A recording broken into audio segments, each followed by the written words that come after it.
అని అర్థం, లేక దేవునికి సమర్పించుకొనుట అని ఈ మాటకున్న అర్థం. సరే, అపోస్తుడైన పౌలు వారు ఇక్కడ మాట్లాడుతూ, కావున ప్రతి స్థలమందు పురుషులు ప్రార్థన చేయవలెనని కోరుచున్నాను.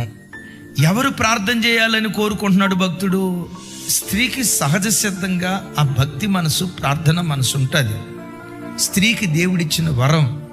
ఏ సంఘంలో చూసినా, ఏ ఇంట్లో చూసినా స్త్రీలు మంచి భక్తి కలిగిన వారిగా బ్రతుకుతున్నారు, దేవుని కృప.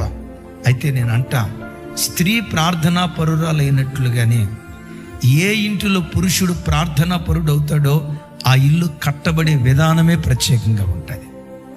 సహజసిద్ధంగా పురుషుడు కోపం, స్త్రీకి గయ్యాలితనం, ఇది సహజసిద్ధంగా ఉండే గుణం. కానీ పురుషుడి దగ్గరకు వచ్చేసరికి కోపం ఎక్కువ ఉంటుందట. కోపిష్ఠుడిగా ఉండకూడదు. ఏ చేతులైతే ప్రార్థిస్తున్నావో ఆ చేతులు నీ భార్యను కొట్టేవై ఉండకూడదు. భార్య మీద నీ ప్రతాపం చూపించే చేతులుగా ఉండకూడదు. భార్యను బానిసగా చూసే చేతులుగా ఉండకూడదు. పురుషుడు కోపము లేనివాడే, సంశయము లేనివాడే. సంశయము అనే చోట సనుగుడు అనే పదం వాడబడింది. కొంతమంది ఇంటికి వస్తారు నసరాజులు. మా వాడు ఇంటికి వచ్చాడంటే నస, అదిగో ఆ దుప్పటి అక్కడ ఎందుకు పెట్టావు, ఈ గ్లాస్ అక్కడ ఎందుకు పెట్టావు, అదిగో ఆ స్టూల్ అక్కడ ఎందుకు పెట్టావు, కూరలో ఉప్పు ఎక్కువైంది, సరే తక్కువ వేస్తే నాకేమన్నా బీపీ అనుకున్నావా, ఉప్పు ఎక్కువ వేస్తే నాకు బీపీ తెద్దాం అనుకున్నావా, షుగర్ అట్టుంది, పంచదార అట్టుంది, బెల్లం. కొంతమంది నసరాజులు ఉంటారు. పురుషుడు ఎప్పుడు నసరాజు కాకూడదు. మీకు తెలుసా, ఉప్పు కాడ గొడవ పడేటువంటి భక్త మహాశయులు ఉంటారు. భక్త మహాశయులు. పురుషుడు సంశయము లేనివాడై చెప్తూ అక్కడ అంటాడు, పవిత్రమైన చేతులెత్తి. చెప్పండి అయ్యా, ఏ చేతులెత్తి ఆరాధిస్తున్నావో ఆ చేతులు పవిత్రమైన చేతులై ఉండాలి.